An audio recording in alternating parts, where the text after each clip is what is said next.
Bo Digital is the secret ingredient you need for success in marketing your small business. From logos and flyers to social media and videos, Bo Digital can create the marketing you need to set yourself apart. Oh, and they build websites too. Not only do they help my small business, but did you know that they help many others around Kokomo too, including Solidarity Community Credit Union, the Lindy Owsley and Chanel Cahill Real Estate Team, Hope Behavioral Services, and even the Kokomo Symphony. Let Bo build a custom plan for you today. Learn more at bowdigital.com. That's BOWE digital.com. I'm Kayla Keith, and this is Missing Midwest, a true crime podcast about those that have gone missing. Today's episode is an American mystery that I'm sure you've heard of. This is the case of Maura Murray.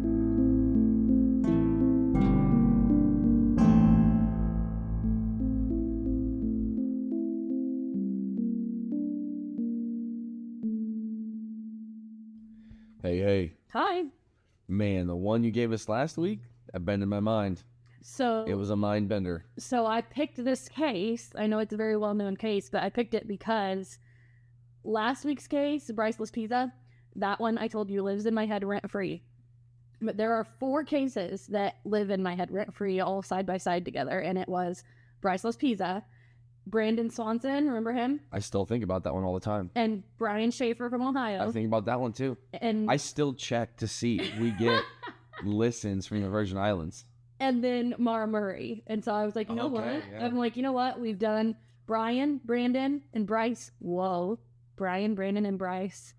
And I was like, you know what? Let's just go all the way across America over to Massachusetts this week. We went to Cali last week, and we're going to go tomorrow this week to Massachusetts. Get the other mind bender out of the way. Yeah. So you guys, that way I've given you all 4 of the ones that live in my head. I remember. Okay, there's so many in my head too. I might have to throw baby Lisa Irwin in with that one too, but like those 4 adults that I know, I think it's those 4 because like did Lisa they walk Irwin away? She had nothing. She couldn't. She was a baby, exactly. So I don't necessarily.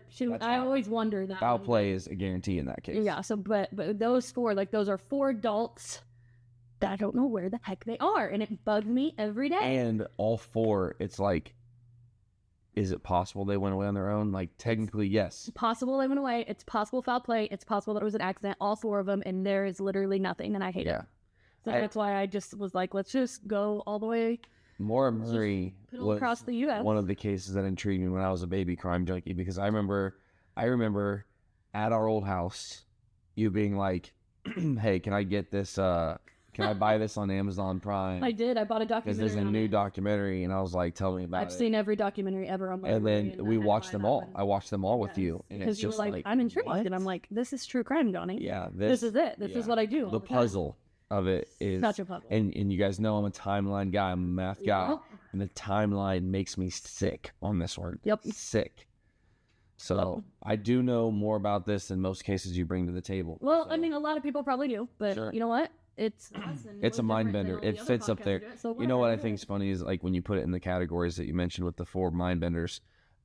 Typically, if somebody starts talking to us that has listened to our podcast before, that those episodes come up. Yeah. You know, like, oh, I remember the Brandon Swanson episode. Like, what do you think, Edwin? Like, that'll come up. And I remember my class last year. Some of the kids listened to it. Like they heard about our podcast. They were 5th graders, and they were listening to it. And like I remember a kid coming in and being like, "Man, we listened to the Brandon Swanson one, or is it Brian? Brandon Swanson, Brian Schaefer, and like he just disappeared in that field." Yeah.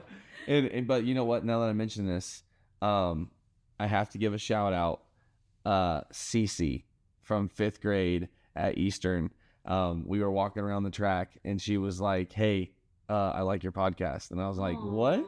And she was like, "Yeah." She was like, "Me and my mom listen to your podcast," and so I'm sending them stickers. Since they're students at my school, I don't want to throw around last names, but first name's Cece. So thank you, Cece, for listening, and Mom for listening. We appreciate Cece and her mom. I'm sending stickers to school. Absolutely. Pick them up at Mr. Keith's. I got them right here. I got them right back here. So that's awesome. Yeah. Okay. Well, anything else? No, I'm ready to go. We got T-shirts. Long sleeve weather's coming. Today was like a nice, like this morning. I was like, was it nice outside? Was it nice? I wouldn't know. I haven't been outside. Poor leg. Because I'm literally stuck in here with our baby, and she's cute, so it's fun to look at. She's the best. but it's just me and her, and we just talk to each other. She doesn't talk though, so it's just me. She talks. You just can't really understand what she's saying.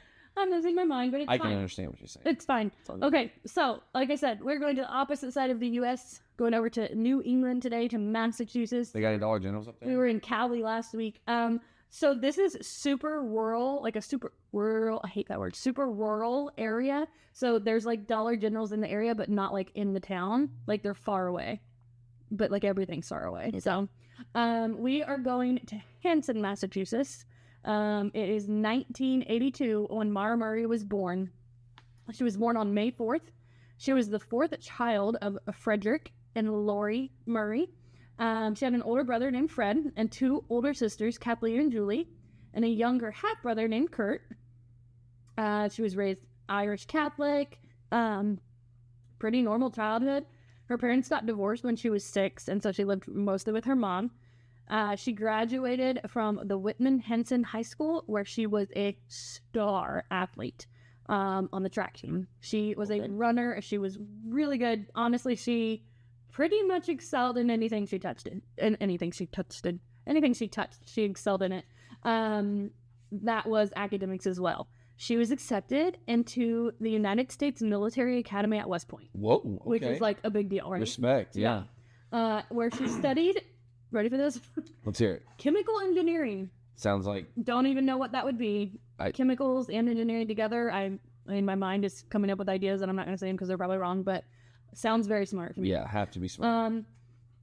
After a while, though, she went 3 semesters there, and she decided it wasn't a good fit for her, so she transferred to the University of Massachusetts. UMass.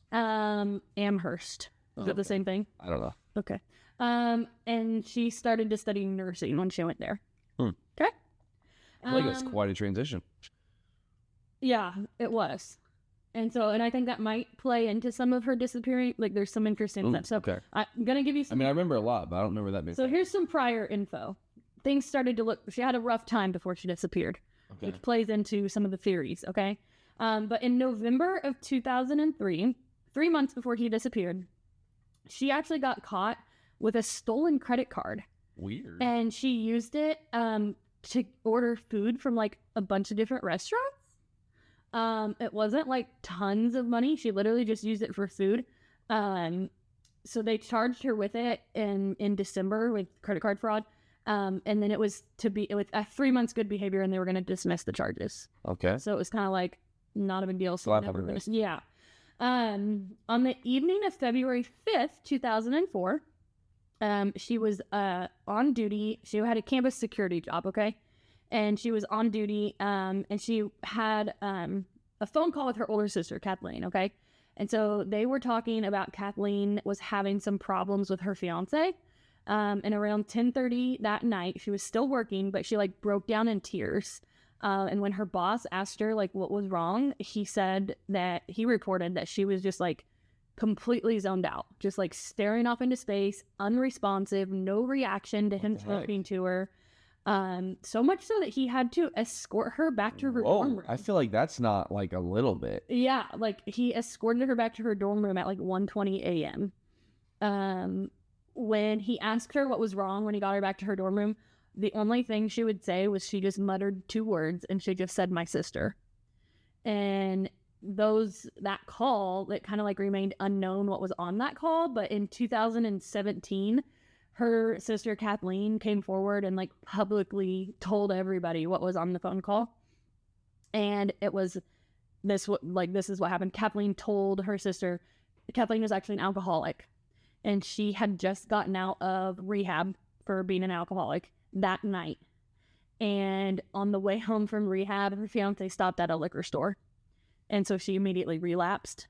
And when she called Maura, she had been drinking, and so it like really broke Maura, like it really upset her. Jeez. And so Kathleen was like, that's why, like, she was just really upset about when she heard the news. Like, that was what the connection between. But even then, like, turning into a zombie, I mean, I feel like you'd be mad. Yeah. Be sad, but it wouldn't like wreck your. Yeah, I wouldn't be able to like not talk to somebody. That's what I'm saying. So that was just like a little weird thing. That is weird. And so that was what that was. Okay, so Saturday, February 7th, Maura's father, Fred, arrived in Amherst. He told the investigators that him and Maura were going to go car shopping. And then later that night, they went to dinner with a friend of Maura's. Maura, sorry, I said Maura. I said Murray. What did I say, Maura or Murray? You said it right. You said Maura. Yeah, it is. Maura dropped her dad off at his hotel room, and then she borrowed his car. She didn't have a car, so that's why I went car shopping. And she borrowed his car, and she went back to campus because there was like a party she wanted to go to with her friend. And so she got back to campus around 10:30, went to the party, and then around 2:30 on Sunday morning, she left the party. However, on the way back to her dad's hotel room, she actually hit a guardrail on Route 9, and she caused like $10,000 worth of damage to her dad's car. Oh, crap. And so their responding officer to the accident, he wrote an accident report. He did not do a sobriety test on her, but he said she seemed fine. So I guess he had no reason to do a sobriety test, I guess. Maura went ahead and she drove her dad's car. It was still drivable. And so she drove it to her dad's hotel room where she went to sleep and was there until the next morning. At like 5 a.m. the next morning, there was a call placed from her cell phone to her boyfriend. And the contents of that call are unknown. She just was calling her boyfriend. Later that morning, she told her dad about what happened to his car. They called in. Hey, thanks for coming. Thanks for going car shopping with me. You're also going to need a new car because I wrecked yours. So she told him about it. And so they called insurance, everything, got that lined up. Insurance was going to cover it. So he ended up renting a car and dropped Maura back off at the university. And he went back to Connecticut, which is where he lived. At 11:30 that night, he called his daughter and he reminded her that she needed to get a copy of that accident report for insurance purposes. And she said, okay. They said bye, and they agreed they would talk again on Monday night. She was going to fill out the form together on the phone, like the insurance forms and stuff. They were going to fill them out together on the phone Monday night. So they made a plan. We're going to do that Monday night. Stanley Cleaning Company has an exciting new service they are offering, and I can't wait to tell you about it. Laundry. Yes, they will come to your house, and for $15 a load, they will pick it up, take it, wash it, dry it, fold it, and bring it back to you. This is something I have dreamed about since I became an adult and started doing laundry on my own. Hit them up and get your place cleaned and your laundry done by my friends over at Stanley Cleaning Company. You can find them on Facebook or give her a call or a text at 765-860-3606. After midnight on Monday, February 9th, though, Maura used her personal computer to search on MapQuest or VapQuest. Oh, yeah, I remember MapQuest. If you were going anywhere. If you played travel baseball in the early 2000s or... You were using MapQuest. You were using MapQuest. I told Truman this, and he literally was like... I told him it was like a map that you could print out with directions on it, and he literally was like pirates, which is something that... people have posted that on Facebook before and said, can't believe we used to use MapQuest like pirates. Truman literally was like, you use a map like a pirate? I remember being like, yes. Dang, this map is like 3 pages. Yeah, and when you were going to Florida, though, it was like 20 pages. Yeah. Anyway, so she MapQuested directions to the Berkshires in Burlington, Vermont. The first report of Maura having contact with anyone else was on February 9th at 1 p.m., okay? She emailed her boyfriend, so this is Monday still, 1 p.m. She sent her boyfriend an email. It says, I love you more, stud. I got your message, but honestly, I didn't feel like talking to much of anyone. I promised to call you today. Love you, Maura. Then she made a phone call from her cell phone inquiring about renting a condom. Wow, a condom. Gee whiz, I don't rent those, Caleb. Why did I say that? Speak English, come on. Condominium. I just stopped in the middle of the word. She wasn't renting a condom. She was renting a condominium. It was at the same condos that like her family in New Hampshire. It's where her family used to vacation when she was little. So she called to get information about renting a condo at the place where she used to vacation with her family when she was little. Huh. Weird, right? Yeah. Kind of weird. That's kind of weird. The telephone records indicated that the call lasted 3 minutes, but the owner did not rent a condo to her. She was just getting information about it, but he did not rent. I mean, was she looking at like spring break ideas, I guess, in February? No, it was for like this time. Like, oh, really? Okay. At 1:13 p.m., she called a fellow nursing student, unknown reasons. On the afternoon, same afternoon, Monday, February 9th, at 1:24 p.m., Maura emailed a work supervisor at the nursing school that she was a student at, okay? And she said that she was going to be out of town for a week because there was a death in the family. There was no death in her family. So, according to her family and everybody that knows her, like, nobody had died. But she had emailed this professor that she was going to need a week off because for that reason. Very strange. Exactly. She said that she would... Red flag. That's a big red flag. Yeah. She said she would contact them when she got back. At 2:05 p.m., this is just timeline stuff we're going through here leading up to her disappearance, okay? So we're still on Monday. At 2:05 p.m., she called a number that it provides information about booking hotels. And so she called it, and it was for Stowe, Vermont. Just try to get to Vermont. Well, she asked about New Hampshire. Oh, that's right, yeah. Yeah, it was in New Hampshire. The condos were in the New Hampshire. Isn't like New Hampshire and New Vermont like right next to each other? Yeah, they're all up in there somewhere. I don't know. You can look it up while I talk. But this one was to Vermont. The call lasted about 5 minutes. And then at 2:18, she called her boyfriend and left a voicemail promising that she would talk to him later that night. That call only lasted 1 minute. So, Maura packed a bag. It contained her clothing. Do you have the wrap? Are you looking at them? Yeah, I am. Are they They're right next to each other. Yeah. Yeah, so she was planning on heading north, Yeah. right? Yeah. She was going to go north to Vermont or New Hampshire for some reason. Apparently. Interesting. Yeah. So she packed a bag, clothing, her toiletries, her textbooks, like her college textbooks, and her birth control pills. Her room was searched later by police, and they discovered that most of her belongings were actually like packed up in boxes, like she was going to be moving out. They said even the art that she had hanging on her walls was off the walls. And so they don't know if she had packed them that day or when she had packed, but sometime between Sunday night and Monday morning, she had like packed up her entire dorm room. Strange. On top of the boxes was an email to Maura's boyfriend that she had printed out. And they said, like, they didn't release, like, what it said, but it indicated, like, a troubled relationship.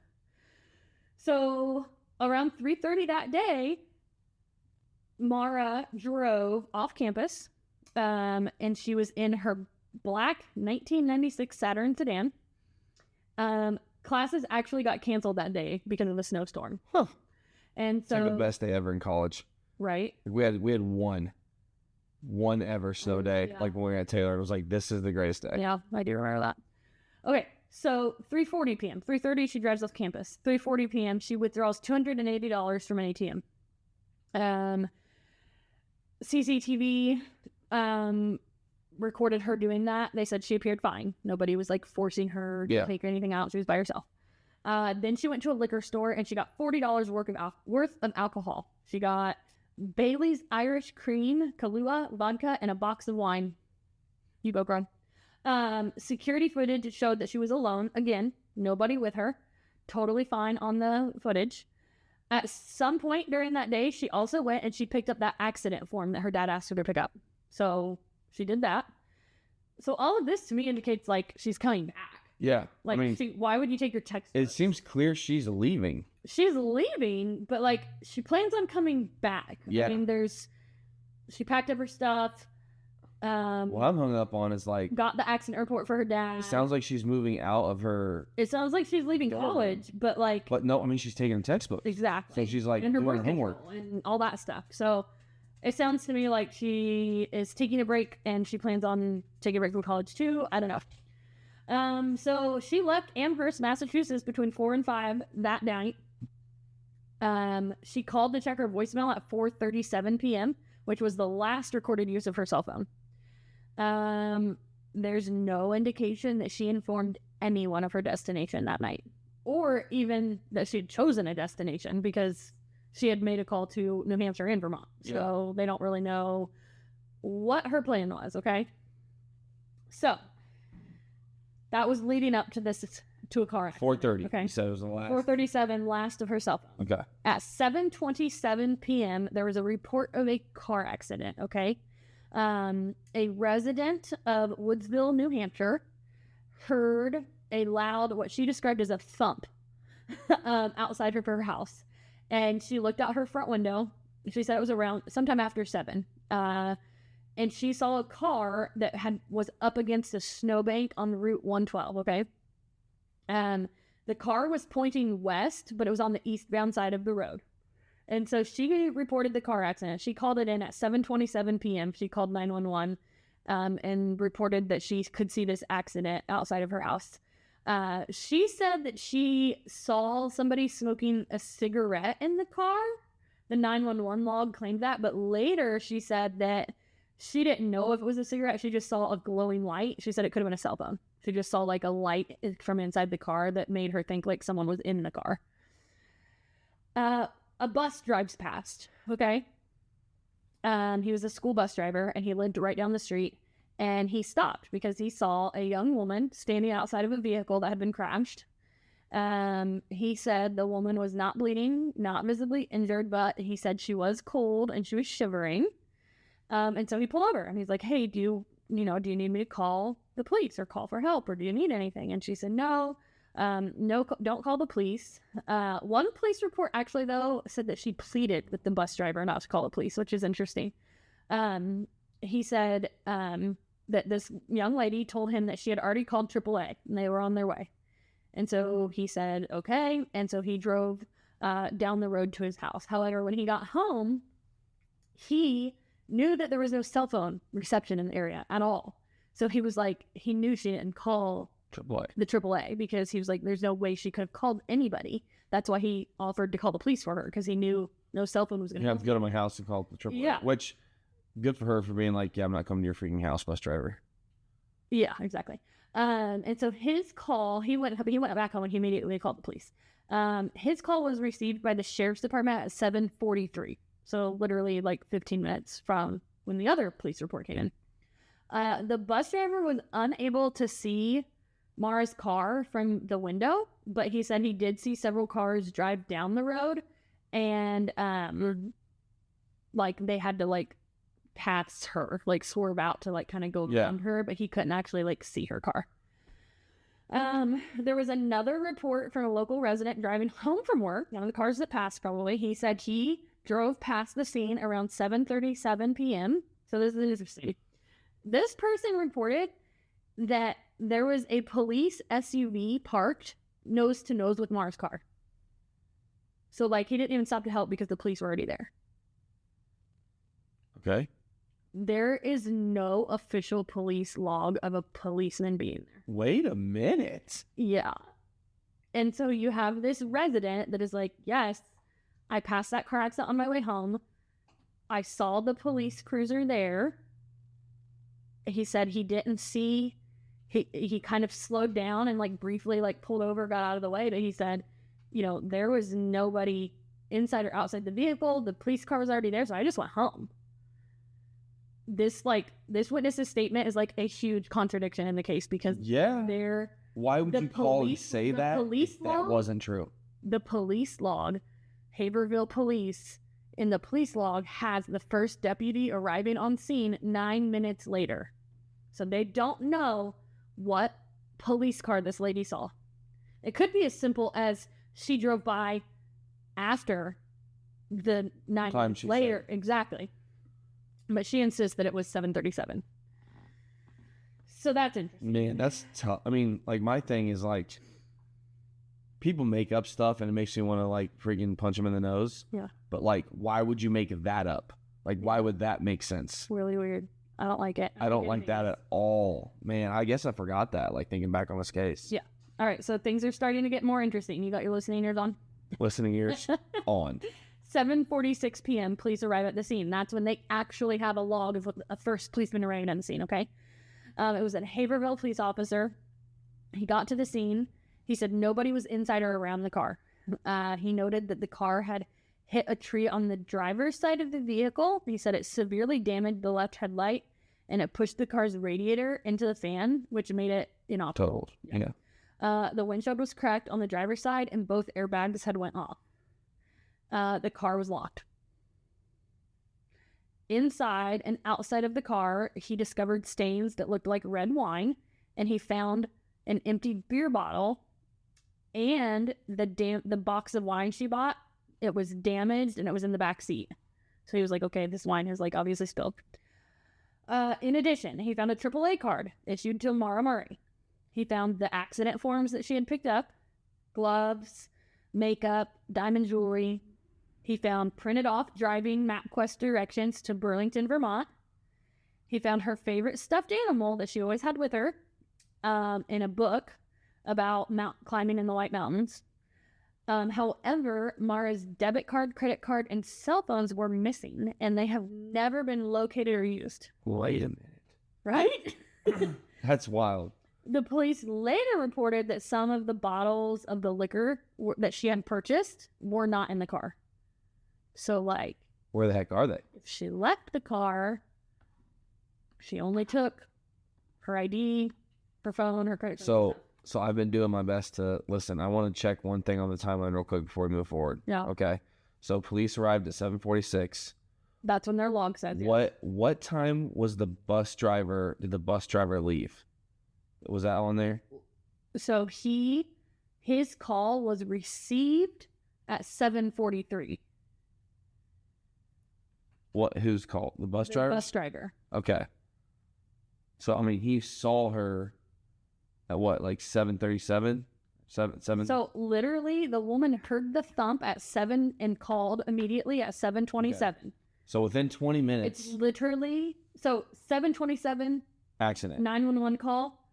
7:46, please arrive on scene. Yeah, so less than 20 minutes. 15-minute window of where she went.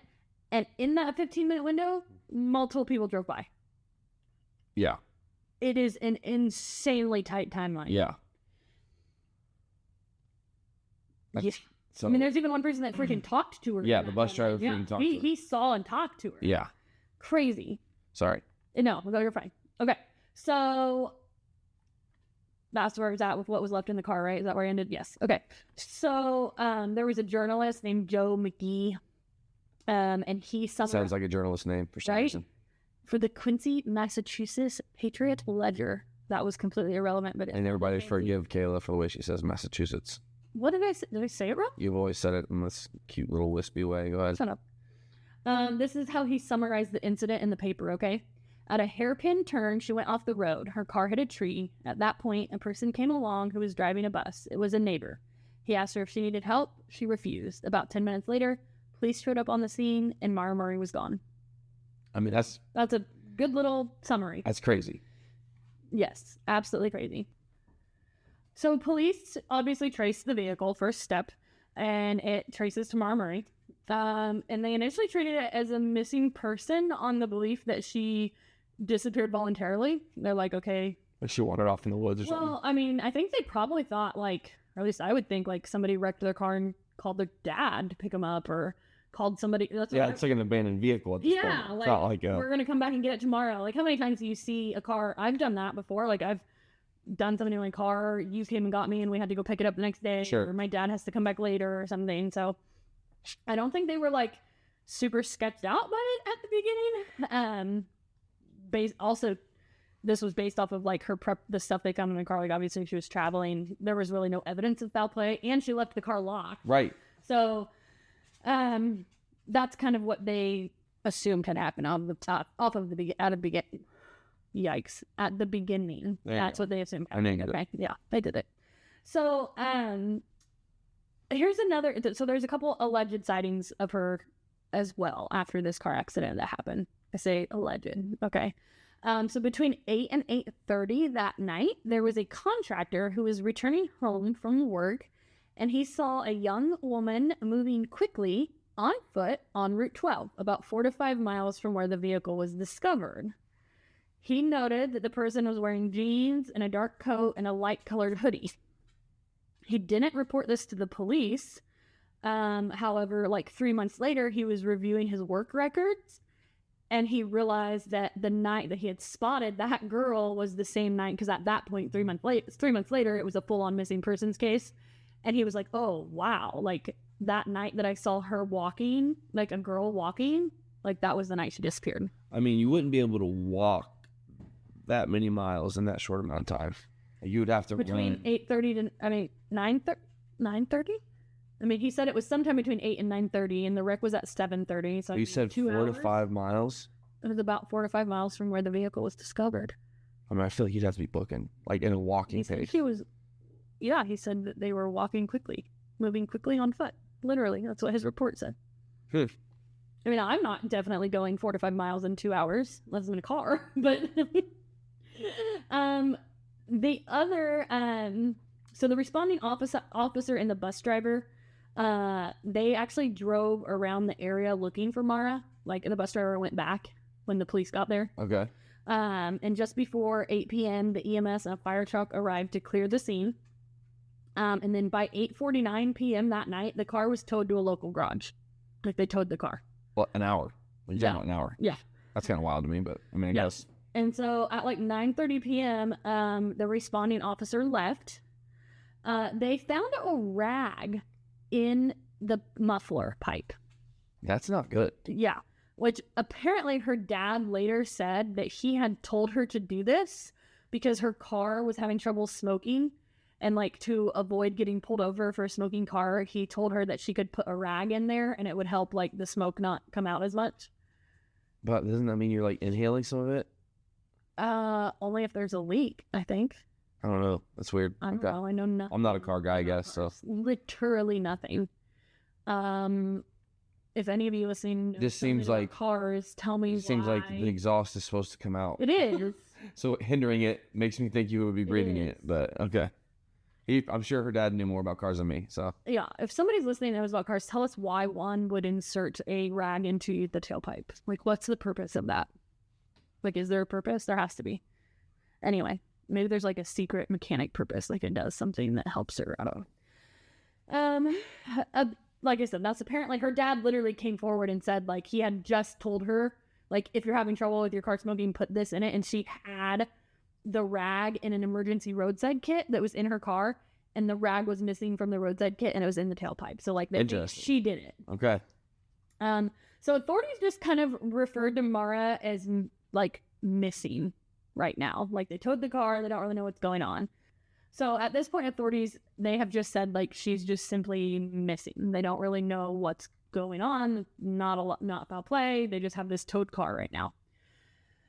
The next day, 12:36 p.m., though, on February 10th, a BOLO report was issued for Maura Murray. BOLO, you know what that means? I feel like I should definitely know what this means. Be on the lookout. Be on the lookout. Dang it, man. I had it.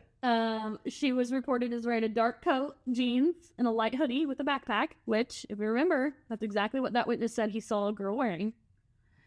There was a voicemail that was left on Fred Murray's home answering machine at 3:20 saying that the car registered to his daughter had been found abandoned. However, Fred was working out of state, so he didn't get that call. Oh, man. At 5 p.m., police had somehow gotten a hold of one of Maura's sisters, her older sister, and they were able to contact her father and told him about what was going on. So Fred contacted the Haverhill Police Department, and he was told that if they couldn't find Maura safely by the next morning, that they would start a search. And so the family's doing everything. They're like, where is she? What's going on?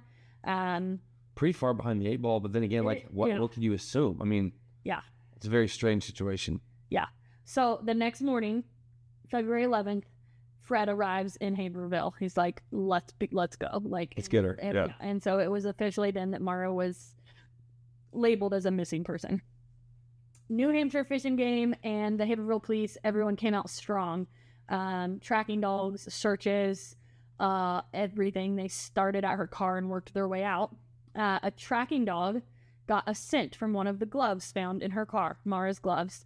He tracked her scent 100 yards east from where the vehicle had been discovered, but then, like, abruptly lost the scent, which we all know what that means or what that suggests. She was picked up by a car. It means that she left in a car somehow. She was outside, and then all of a sudden she is not, and it was just, like, in the middle of the road. At 5 p.m., Maura's boyfriend and his parents arrived in Haverhill. Obviously, boyfriend's interrogated, and then his parents were questioned. They were ruled out as not being involved. By 7 p.m. that night, police said they believed that Maura came to the area to either run away and disappear on her own or attempt suicide. Whoa. And her family was like, absolutely not. They did not believe this at all. Maura's boyfriend had turned his cell phone off during his flight to Haverhill. And he had received a phone call when his phone was off, and a voicemail was left, and it sounded like Maura sobbing, like crying. Wait a minute. Him and Maura's dad believed that it was Maura crying. Whoa. And so the call was traced to a calling card that was issued by the American Red Cross. Like, they tried to trace the call, and that's where it went. Like, how weird is that? That's super weird. What that was 2 days after or the day after? I mean, it said, so February 11th is when Fred arrived in town, and then at 5 p.m. that day, her boyfriend arrived. So literally the day after she disappeared. Okay. Did you know the Jefferson House of Flowers has been a local Kokomo florist for almost 100 years? Our trained designers make beautiful arrangements for literally any occasion. You can send flowers for any reason. Birthdays, anniversaries, get well, congratulations. The list goes on. We make flowers for funerals, weddings, proposals, and even proms. Let's be honest. Receiving flowers, whether you're at home or at work, it makes you feel special. You get butterflies and you feel loved, and that's what sending flowers is all about, the feeling that it creates. Call us at 765-452-8269 and let us create something special and send it out for you. Or you can stop in and see us at 4300 West, 100 North Kokomo. We always have a cooler full of flowers that are ready to go, as well as a boutique full of gifts. Shop local, support local, and send flowers. So February 12th, Maura's father and her boyfriend held a press conference in Bethlehem, New Hampshire. The next day was the first day that the press covered her disappearance. The police reported that she might be headed to the, I can't even pronounce this word, Kanmagus Highway area. And she was listed as endangered and possibly suicidal. The police report also stated that she was intoxicated when she crashed, although the bus driver said she did not appear intoxicated at all. The bus driver said he thought she was completely fine. I believe they just came to this conclusion because of the missing alcohol. Huh. The Haverhill police chief said in a press conference that our concern is that she's upset and suicidal. Which, I mean, the way she left things... Strange. It's strange. It's not as much red flag to me as Bryce Lapisa, though. Agreed. Bryce, Agreed. said goodbye. He broke up. He left items of value to people. Yeah. Hers is more like, she wants a new life. Hers is like she wants to change things. Yeah. Not like she wants to kill herself. So a week after her disappearance, her dad and boyfriend were interviewed. So Maura's family, in this interview, her dad and her boyfriend said they expressed their dismay that authorities in Vermont had not been informed of her disappearance yet, because she lived in Massachusetts. The car wreck was in New Hampshire, but they believe she was on her way to Vermont. But Vermont hadn't been alerted yet, which, I mean, that seems pretty obvious. Hey, right, we have a lady missing, and she had directions to your state. So the missing persons cases are normally handled by local and state police. However, the FBI joined this investigation 10 days after she disappeared. They interviewed her family in Massachusetts, and the Haverhill police announced that the search was now nationwide. 10 days after her disappearance, nationwide search. Pretty crazy. The New Hampshire fishing game, they led a second search with helicopters, thermal imaging cameras, tracking dogs, cadaver dogs, air searches, all of it. Maura's older sister actually was searching, and she discovered a ripped pair of white underwear in the snow. But DNA tests said that the underwear were not Maura's. Still creepy. If you're looking for somebody to find that, that's terrifying. At the end of February, the police returned the items that they had found in Maura's car to her family. On March 2nd, the family checked out of their hotel. They had been searching that whole time, but they had their lives to get back to, their jobs. But Fred came back every single weekend to continue searching. jeez. In April, the police, this is hilarious because this was be 100% me as a parent and you as a dad and me as a mom and anybody. They kept getting multiple complaints of trespassing complaints on private property because her dad was just like, this is your house, I don't care. Yeah, call the cops. I will be looking here. Call the cops. In March of 2004, there was a disappearance of a girl named Brianna Maitland in Montgomery, Vermont, which was only 66 miles away from the last sighting of Maura. And so there was like a lot of comparisons being held on like the media and law enforcement because she also went missing. She was like leaving work. She went missing. They found her car abandoned, and she actually looked like they looked very similar. They both had dark hair, both really pretty. But the state police announced that they believe there was no links between the two cases. Interesting. I guess I don't remember that being like another case like it. Yeah, I mean, a missing person case only 60 miles away. In April and again in June, the New Hampshire and the Vermont police dismissed any connection between the two cases. There was a press release that said they believed that Maura was headed for an unknown destination and that she may have accepted a ride in order to continue on to that location. They added that there was no evidence of a crime being committed, and they denied like the serial killer thing that I'm sure just rumor mill. Sure. With the other girl that went missing. When you think about it, though, like, yeah, there's no evidence of a crime. Nope. Her car's locked. I mean, there's nothing. Like, nothing. So why should we think crime? You know? I don't know. I mean, that's you have tough. A missing person still. Yeah. Okay. On July 1st, the police retrieved the items that they had found in her car from her family so they could analyze them again. On July 13th, there was a 1 mile radius search performed by 100 people. 1 mile, 100 people around her car where her car had been found. And it had state troopers, rescue personnel, tons of volunteers. This was the fourth search around the crash site that had taken place. But it was the first search without snow on the ground because we're in the spring, summertime now. Okay. They were very interested in locating the black book bag that Maura had taken with her from the car. The police stated they found nothing conclusive. But in late 2004, a man gave Maura's father a rusty knife that was stained with what looked like blood. And he said that it belonged to his brother, and his brother had a criminal past and lived less than a mile from where the car is discovered. His brother and his brother's girlfriend were said to have acted strangely after the disappearance. And then the man's brother claimed that he believed that this knife was what his brother used to kill Maura. Several days after the knife was given to Maura's dad, the man scrapped his car. Just no more. That's a massive red flag. Yeah.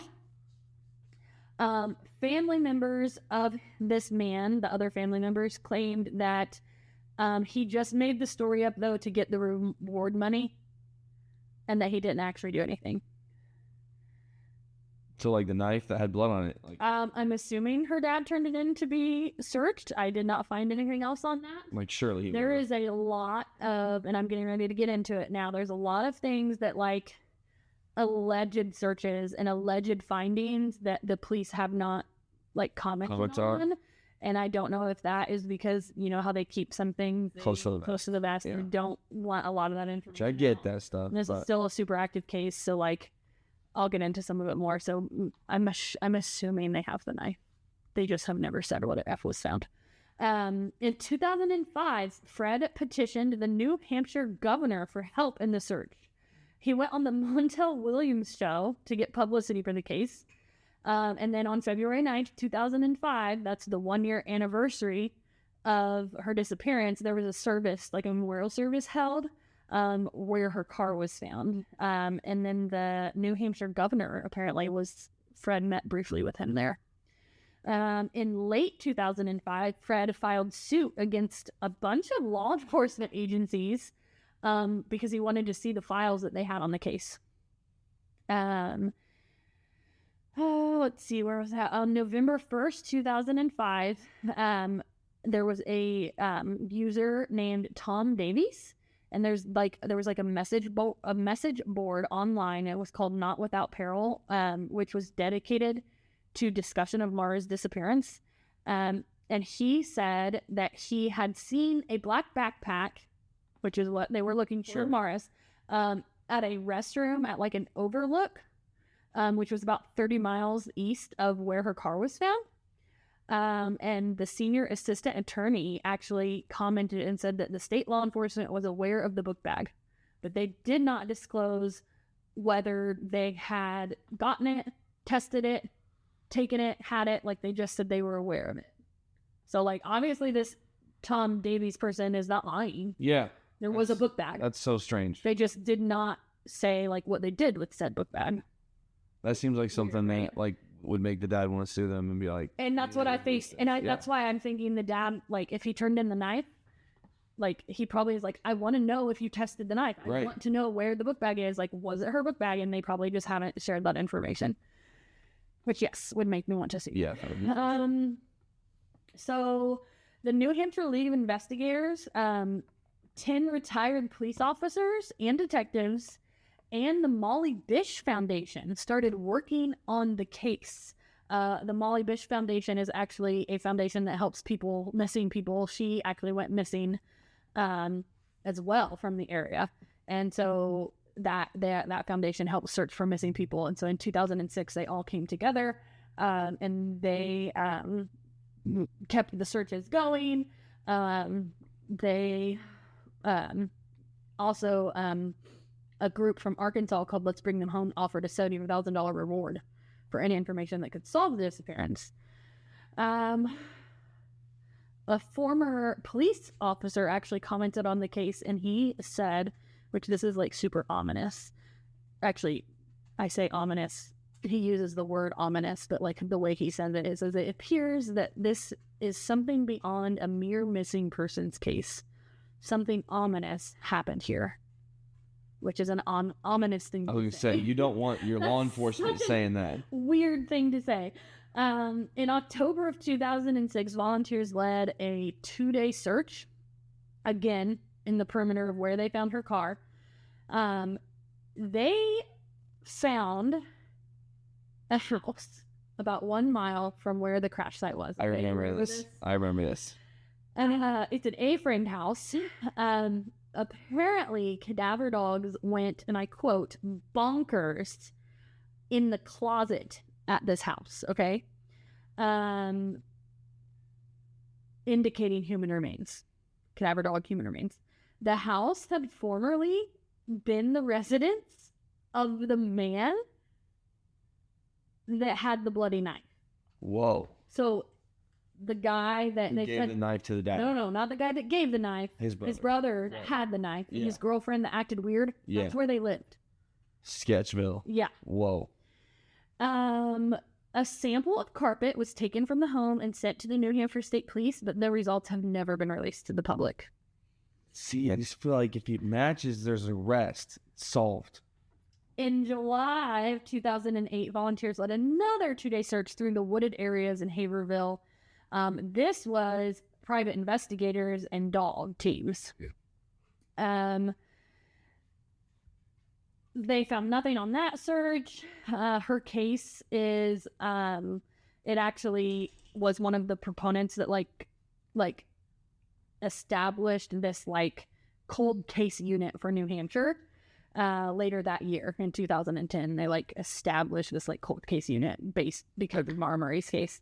Fred has publicly criticized the investigation, and he is mad, still is, I don't know, that it's been treated as a missing persons case and not a criminal matter. But it's like, where's the crime? Exactly. Yeah. I mean, I'm sure as a daddy would rather be treated. That's tough. I mean, it's hard. Like, but it'd be different. It was like when it was broken in.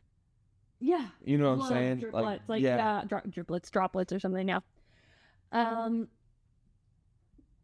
He called on the FBI to join the investigation because he was mad about this. Apparently, Jeffrey Strilzen was from the FBI, and he commented and he said, "This is still an active investigation." He said, "We don't know if Maura is a victim, but the state is treating it as a potential homicide. It may be a missing persons case, but it is still being handled as a criminal case." In 2014, that's the 10th anniversary of her disappearance, the same man stated that they have not had any credible sightings of Maura since the night she disappeared. Wow. And the New York Daily News on the 10th anniversary also, they did a report and they quoted Fred as saying that he believed that she was dead. He said that he believes she was abducted the night of that her disappearance. So tough. Sitting duck out there like that. But then again, it's before 8 p.m. though. You know what I'm saying? Like, I know it's probably still dark up there, but it's not like 8 p.m. is a no traffic time. I mean, we talked about how many people drove by. How risky would it be to abduct somebody? People do. 8 p.m. Oh, crazy. February 9th, 2017, that's 13 years after the disappearance, the same investigator wrote in an email to the Boston Globe, "This is still an open case with periods of activity that at times goes dormant. There are no new updates to share." February 2019, we're at the 15th anniversary of the disappearance. Fred reiterated his belief that his daughter was dead. He also said that he is suspicious about that house with the cadaver dogs. He said, quote, "That's my daughter. I know it is." I'm always going to believe the dogs. Yeah. Like, until you find out that the dogs are intentionally lying to people, I'm going to believe the dogs. But, like, you have to think so many factors. Like, did somebody get hurt? Did a dog die? Did an animal die? Like, I don't know. I'm just willing to say that Some sort of dogs remains are were in less that. wrong than we are. I agree. Fred had previously wanted to search the property, but the owners would not allow it. However, it sold, and the new owners have allowed several searches of the property. And there was an excavation. Good for those people. Right? And anybody that isn't letting somebody search property that a missing person may or may not be on, or clues to a missing person could not be. I totally screwed it up. You know what I mean?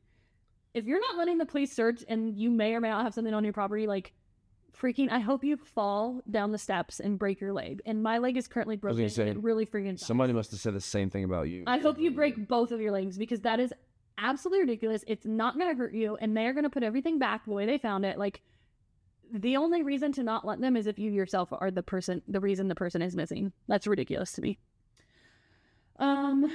They found nothing in the search, though.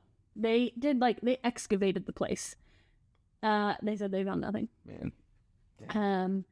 In early 2021, there was a tree where she was last seen, which had been marked with a blue ribbon since she went missing. It was cut down by the property owner, which kind of shitty, not gonna lie. And then her family requested to have a marker placed there, and the state said no, which is also kind of shitty. Yeah. Just cut down the tree. And then September 14th, 2021, a New Hampshire state police announced that bone fragments had been found on the Boone Mountain, 25 miles away from where the crash happened. Maura had been to that mountain before, and she had knowledge of the area, her family said. The bone fragments were pretty small, they said, though, and they just said it would probably take at least 2 months to determine if the remains were hers, and in November they announced that they were not.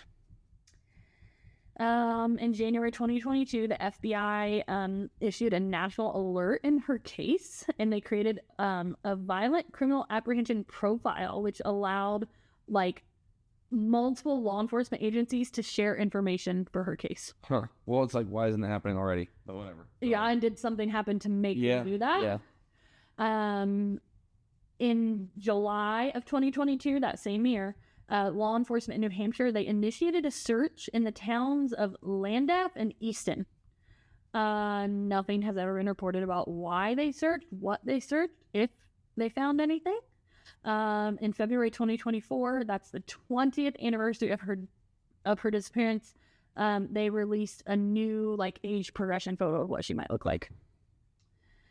So that is pretty much the entire case. There's literally nothing. There's a lot of media with her case. Nancy Grace disappeared, cold case. Montel, her dad was on Rolling Stone magazine, The New Yorker, like, lots of stuff on that. her case has also been cited, which is kind of interesting, as the first crime of the social media age, because Facebook was 5 days old when she went missing. Interesting. Wow. So that was the first time that you can actually, like, you can pretty much read the entire evolution of her case on Facebook and online, because it was like the age of social media. Huh. And so that was just kind of like a thing that people have kind of like associated with her case. Her sister actually, her sister has started a TikTok where she like provides updates and she talks about the case, and it's super interesting. I've watched them before. But yeah, it's her sister Julie, and so you can follow that TikTok account. It's like she's trying to bring awareness to her sister's disappearance and other disappearances, and if there's any ever like updates and evidence, that her sister knows about it, and so that's where you can find information on it. But there's literally nothing. That's it. There's nothing. Like, where did she go that night? Man, what do you think? So a couple things that I thought throughout, and again, I've known about this case, so like I know a lot of the like basic theories. So I was kind of looking for like stuff I haven't heard before, you know. So something I thought that was weird at the beginning, and I guess this is just because I think about like today's modern use of cell phones, but like at the very beginning, you mentioned that like her last phone activity that day was like around 4:30, and then her accident happened near 7:30. Yeah. And I just thought, like, what college girl doesn't use her phone for 3 hours? Especially when you wreck your car. Well, I mean, yeah. And The only thing that I can think of with that is that it died. She checked her voicemail at 4:37. It said, yeah, I read that she said she checked it, and so yeah, the bus driver called her bullshit. She didn't call AAA. yeah. But like my He thing knew too she is didn't call like, AAA because there was no phone service, but also like her phone records indicate she didn't use her phone when she crashed. but like all this like planning and stuff that went into this trip, I have a hard time believing that like she didn't charge her phone. Yeah. So like that seems intentional. Yeah. So like I'm done, like my research, like that's all I got for you. But like as far as like me and you and like what I think, like there's been like, I did not get into it because it could be an entire series of like episodes, which there are literal people that have dedicated. We've watched them. I've watched them. I've listened to them. There's people that have dedicated their lives to like finding Maura Murray, or what happened to Maura Murray. But I would say like a lot of people believe that she's alive, like that She's she up and left her life. started her own life. If anyone was gonna do it, she's freaking smart.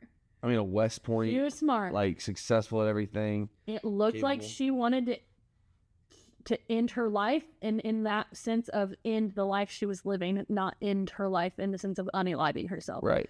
I think though she could have made it look more like she did commit suicide than she did if she wanted people to think that.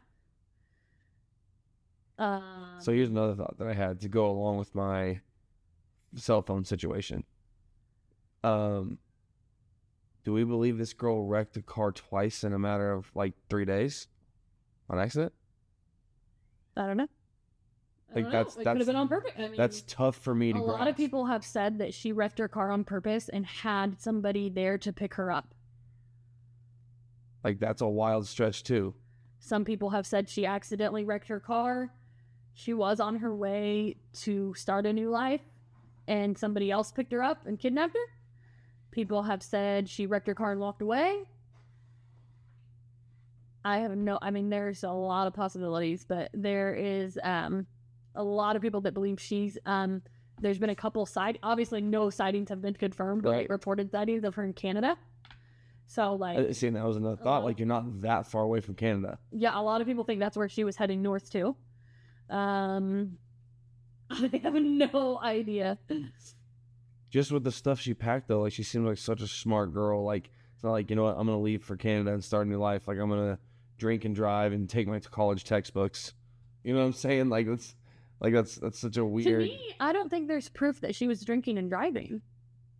No, I don't think so either. I'm just saying like she bought so much booze. It's not like, oh, I'm running away to Honestly, Canada. what I I'm think taking all this happened, booze. Like, to me, it sounds like she wanted a freaking break from college, and she was gonna take a vacation by herself. See, like that's a mature decision to me. Like I just need to get away for a many times weekend. I also have been like, you know what I would really freaking love to do right now? I'd like to tell this husband of mine to take these 3 kids, and I'm gonna go for a week to a hotel room. It sounds like and she drink was by myself. overwhelmed by Yes. the relationship, the thing with her sister, like the whole transition to college. She Yeah, wrecked the cars. It's just Yeah. like, I want a freaking break. I'm gonna Yeah. tell and like that you know makes what? sense to And me. you know what? The best thing to tell your professor is, and not get any pushback, is that we had a family death in the family. Yeah, that's. Don't freaking question. I think I said that was a red flag earlier. You know what I mean? But like hindsight, it's like people freaking use that. People do it all the time. That's like your go-to.